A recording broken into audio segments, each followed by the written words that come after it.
বৌমা, আমার এই শাড়িগুলো একটু ধুয়ে দাও তো, ভালো করে পরিষ্কার করো বাপু।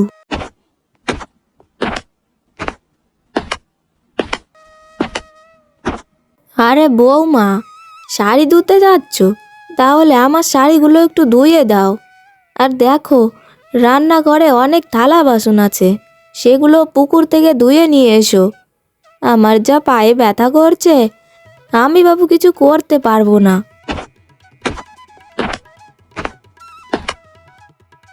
এরপর রাধা সমস্ত জামা কাপড় গুছিয়ে নিয়ে পুকুর ঘাটে যেতে লাগে, আর অন্যদিকে তার ছোট শাশুড়ি পাড়ায় বেরিয়ে পড়ে, আর বড় শাশুড়ি বসে বসে টিভি দেখতে লাগে। রাধা ঘাটে এসে দেখলো দুটো মহিলা আগে থেকেই ঘাটে বসে আছে। কি গো বউ, কি খবর? ভালো চলছে তো সব? হ্যাঁ, কেন?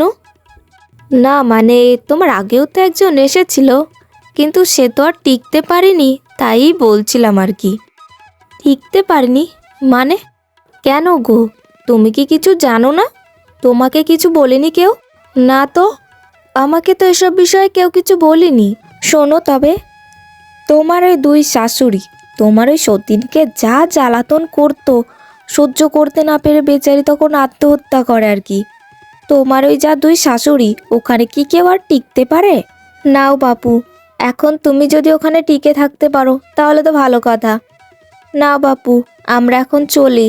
আমরা আবারও তো লোকের ব্যাপারে নাক গলিয়ে বেড়াই না।